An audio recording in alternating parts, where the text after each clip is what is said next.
مشر میلمه د ادبي دستورو یو ډېر لوی نوم په ادب کې یو ډېر لوی نوم ډېر ساده او د هغه پرمغز خبرې به تاسو واورئ. زه ستاسو په درانه استقبال کې دعوت ورکوم د ننني پروګرام مشر میلمه فیض الوهاب فیض صاحب ته چې راشي او تاسو خپل تاسو ډېره مننه مهرباني خوشحاله اوسئ. بسم الله الرحمن الرحیم. د صدارتي مجلس کې ناست زما درانه ملګري مشران او ماته مخامخ ناست ډېر خواږه درانه ملګري او د پروفیسر جهانزیب میانت ناینا تاسو ټولو ته ستړي مه شئ سلامونه. د دې تقریب او د دې دستوري په باره کې چې کلمات امجددي عادل صاحب خبر کړم چې کله راځي نو ما ته ویل چې دا دستوره چې ده دا د پروفیسر جهانزیب نیاز اومه پرې زموږ موضوع او دا دستوره به په دې کې شرکت کوي. بیا څه ورځې پس چې دی نو ما ته بیا وویل چې یو کتاب موږ په پروفیسر جهانزیب نیاز صاحب چاپ کړی دی او د هغه کتاب مخکتنه به هم وي. نو دا په دوو دعوتونو کې ما ته دوه موضوعات په دې دستوري چې دي نو هغه وښودلي شو. ما ته چې څنګه په لومړي ټلیفون باندې د دې دستوري نوعیت چې دی هغه راته بیان کړ نو ما په هغې دپاره ځان ذهني طور تیارو چې لکه زه به څه یم ما ته چې ته به تاثرات بیانوې. د هغه تاثراتو یو نقشه ما ذهن کې جوړوله چې زه به څه یم نو هغه ما بیا د هغې زما په لایبررۍ کې خوشقسمتۍ نه د نیاز صاحب دغه خودنوشت چې کوم هغې به خپلې لیکلې دي زما د ژوند کیسه هغه هم پروت و او د هغې د شاعرۍ مجموعه ګبین هم ما سره موجوده وه. ما یې زه به دا دواړه کتابونه ولولم او په دې باندې به خپل تاثرات بیان کړم. بیا چې وروستو ما ته وویلي شو چې دا درېیم کتاب چې کوم پروفیسر جهانزیب نیاز ژوند او زیار د دې مخکتنه ده نو په دې کتاب باندې به هم تاثرات بیانوي. دا کتاب ما ته ډېر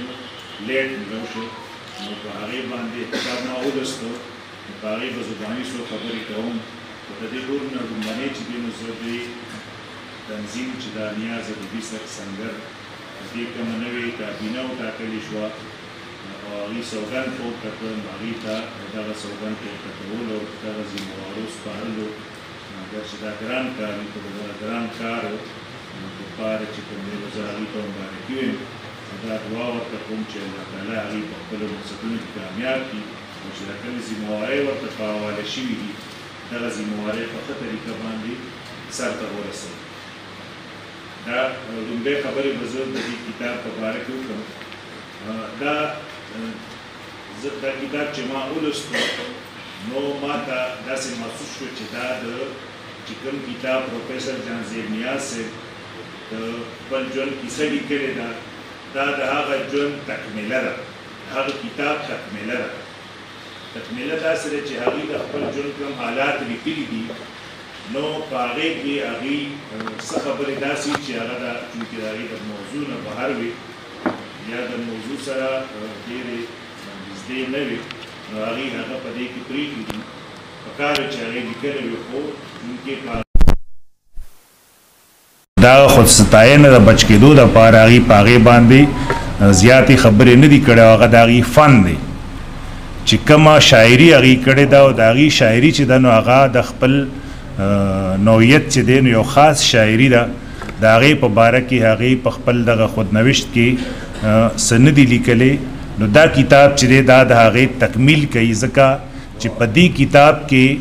د هغې په فن د هغې په شاعرۍ باندې مقالې شته او په هغه مقالو کې د هغې د شاعرۍ چې کوم ځانګړتیا ده کوم خصوصیات دي نو هغه په هغې باندې پکې رڼا اچولې شوې ده. نو ځکه دا کتاب چې دی دا ډېر اهمیت هم لري او د جهانزیب نیاز صاحب د شخصیت چې کوم پورا دایره ده نو هغه دې سره تکمیل ته رسی نو دا کتاب لوستل هم ډیر ضروری دی که چا هغه ډومبي کتاب لوستی او دا دویم کتاب ورسره اولولی نو د پروفیسر جانزیب نیاز صاحب د ژوند او د هغې د کار چې دی د هغې پوره نقشه به د هغه په ذهن کې واضح شي ما چې دغه ډومبنی څنګه چې ما ووي چې ما د هغوی د خودنوشت ولوسته نو د هغې په باره کې زما کم تاثر جوړ شو نه تاثر ما لیکلی دی نو که ستاسو اجازت وي نو زه به هغه ډومبې ووایم چې دا شروع داسې شوې ده چې د اردو ډېر مشهور او لوی نقاد ډاکټر سید عبدالله په خپل مطالعاتي خودنوشت قلم کې چراغ کې د خپلو مطالعاتو په لړ کې لیکلي دي چې ما د تاریخونو نه زیاتې سوانح عمرې لوستل غوره ګڼلي دي ځکه چې سوانح عمرې همیشه د منتخبو شخصیاتو لیکلي شوي وي او د کردار سازۍ په لړ کې چې څومره مرسته سوانح عمري کوي دومره تاریخ نه کوي د سوانح عمرې دوه قسمونه دي یوه هغه وي چې د یو شخصیت په هکله بل چا لیکلي وي او دویمه هغه وي چې یو شخصیت په خپل ځان لیکلي وي سوانح عمري د یو شخصیت په هکله تفصیلي مطالعه وړاندې کوي چې د خاندانی پس منظر نه راواخله د هغه د ذات د تفصیلاتو سره سره د هغه د اثر په هکله هم د لیکونکي تبصره او نقطه نظر وړاندې کوي که موږ د تاریخ او سوانح عمرې موازنه کوو نو هغه به داسې وي چې تاریخ په تفصیل کې اجمال وړاندې کوي یعنی په لږ زمان او مکان کې د یو لوی زمان او مکان احاطه کوي او د واقعاتو په منځ کې خالی ځایونه په ځوان او تخمین ډکوي او سوانح عمري په اجمال کې تفصیل وي یعنی د یو شخصیت د محدود ژوند په هکله ټول تفصیلات وړاندې کوي مطلب دا چې د تاریخ په خور اور کینوس د خاص شخصیاتو او غټو واقعاتو رنګریزي شوي وي او سوانح عمري په یو محدود فریم کې د غټو وړو ټولو حالاتو واقعاتو تفصیل وړاندې کوي او د متعلقه شخصیت سره تړلې هرې لوی او وړې خبرې لا یو شان اهمیت ورکولی شي ځکه چې مقصد یې د شخصیت مکمل تصویر وړاندې کول وي او دغه وجه ده چې په تصویر سازۍ کې کلیات او جزئیات یو شان ضروری وي پښتو کې دغه دواړه قسمه سوانح عمرې لیکلي شوي دي چې یو پکې د ارواخاد پروفیسر جانزیب نیاز خودنوشت سوانح عمرې زما د ژوند کیسه ده چې په جنوري 2015 کې چاپ شوی او خپره شوې ده دغه سوانح عمرې د لیکونکي د خاندانی پس منظر نه علاوه د هغوی د پیدایش نه واخله د کال 2002 پورې واقعات لري دا سوانح عمرې په پښتني تاریخ کې خپل تاریخي ارزښت په دې وجه لري چې لیکونکی د باچا خان خوريي دی خو دغه ارزښت صرف په دغه رشتې په وجه نه دی بلکې په دې وجه دی چې دغه خوريي په ډېر کم عمر کې د باچا خان په شروع کړي خدایي خدمتګار تحریک کې نه صرف شامل شوی دی بلکې دغه تحریک سرګرم کارکن پاتې شوی دی او د 1415 کالو په عمر کې د قید و بند د صعوبتونو سره مخ شوی دی او په دغه حالو ځلو کې د تعلیم لړۍ هم څو ځله شلیدلې ده خو دې نر ځوان خپل تعلیم په جیل کې هم جاري ساتلی دی او د امتحانونو د پاره په پیرول راوتی دي خو په هوټ کې هیڅ لرزش نه دی راغلی تر دې چې په قیوم خانی ناتار کې جیل ته ځي او تعلیم یې نیمګړی پاتې کیږي خو بیا هم معافی غوښتو ته تیار نه دی او د جیل نه په تعلیمي بنیادونو خوشي کیږي د بشریاتو او نفسیاتو د تحقیقات او نظریاتو په رڼا کې دا خبره منلې شوې ده چې په انساني شخصیت دوه قسمه عوامل خپل اثرات مرتب کوي یو توارث او بل ماحول مونږ چې زما د ژوند کیسه مطالعه کوو نو دغه دواړه قسمه عواملو نښې پکې څرګندې وینو پروفیسر جانزیب نیاز د مور د طرفه هم او د پلار د طرفه هم د سوچا جینیاتي توارث امین دی او دغه جینیاتي صفات د هغوی په ذات او شخصیت کې خطر څرګند دي د دې خودنوشت سوانح عمرې که څه هم باب بندي نه ده شوې بس چې شروع شوې ده نو په تسلسل سره تر انجام رسېدلې ده خو بیا هم دا موږ په دوه برخو کې ویشلی شو یوه برخه د هغوی د ملازمت او واده نه مخکې او دویمه برخه د هغوی د ملازمت او واده نه پس ته تر اخره ده او دی ویس سره د دې سوانح عمره 2 بابونه جوړېدی شي. په لومبي باب کې زموږ شخصیت یو سیاسي او سماجي کارکن دی، د قام په غم غمجن او درد درمند دی او د دغه غم او درد له سره خپلې کچه ځوانۍ زارولو ته تیار دی او په دغه لړ کې یې هغه ټول ګامونه پورته کړي دي کوم چې د وخت او حالاتو غوښتنه وه او د خپل ماما باچا خان په پل یې پل ایښی دی. د هیڅ قسمه یره یې نه ده محسوس کړی، خو کله چې خپل تعلیم سر ته رسوي، ملازمت ورته ملاویږي او واده کوي، نو بیا د سیاست او انقلاب د میدان دغه لوبغاړې په کورني ژوند کې داسې مشغولیږي چې سړی دا نه محسوسوي چې ګنې دا هغه د مچ د جیل اجمل خټک دی. دا اجمل صاحب د یو قطعې مصره ده. د کورني ژوند په لړ کې زموږ شخصیت ډېر بختور دی او د الله خصوصي فضل پرې لکه د سپرلي د باران راورېدلی دی. الله ورله داسې کورودانه او داسې اولادونه ورکړل چې د هغوی ژوند یې په یو داسې ژوند کې بدل کړو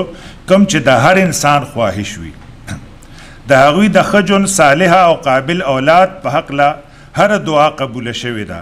او زما خیال دی چې دا به د هغه دعاګانو برکت وي کومې چې هغوی ته د خپلې کچه ځوانۍ د قام د ازادۍ دپاره سختو ته د نیولو په عوض کې شوې وي. د الله د دغه نعمتونو چې په هغوی یې تمام کړي دي تفصیل د دغې سوانح په 2مه برخه کې موجود دی او د دغې برخې کومه متاثر کوونکې خبره چې دا هغه زموږ د شخصیت په هر قدم د الله شکر ادا کول دي او هر وخت د هغه په بارګاه کې سر ټیټول دي. دغه برخه چې سړی لولي نو وپسخیږي ورته چې کش کې داسې ژوند زما وي او داسې اولاد زما وي. د دې ځانلیک په دغه 2مه برخه د سفرنامې سره غالب دي ځکه چې هغوی په دغه موده کې څو ځله امریکې ته تللي دي او د خپلو دغو تللو تفصیلات یې لکه د سفرنامې بیان کړي دي. ځکه دې ځانلیک ته د ځانلیک او یونلیک امتزاج ووایم نو غلطه به نه وي. د دې سوانح عمره لیکونکي د پښتو ادبیات او لسانیاتو استاذ پاتې شوی او شاعر هم و، خو کوم ادبیت چې په دې کې پیدا کول و هغه پکې نه دی پیدا کړی شوی. بالخصوص 2مه برخه چې هغوی پکې د سیاست نه ډډې ته شوي او تر خپل ملازمت او خپلو بچو د تعلیم او تربیت پورې محدود شوي دي. زما خیال دا دی چې د هغې وجه د دې د لیکلو محرکات دي. د یو لیک محرکات یا خارجي وي یا داخلي، خو تر کومې چې د دې خودنوشت د لیک د محرکاتو تعلق دی نو هغه خارجي دي، یعنی د هغې اولاد بار بار د هغې نه د خپل ژوند د کیسې لیکلو غوښتنه کړې ده. خو یو لیک هله د ادب پارې درجه حاصلولی شي چې د هغې دپاره خارجي او داخلي دواړه محرکات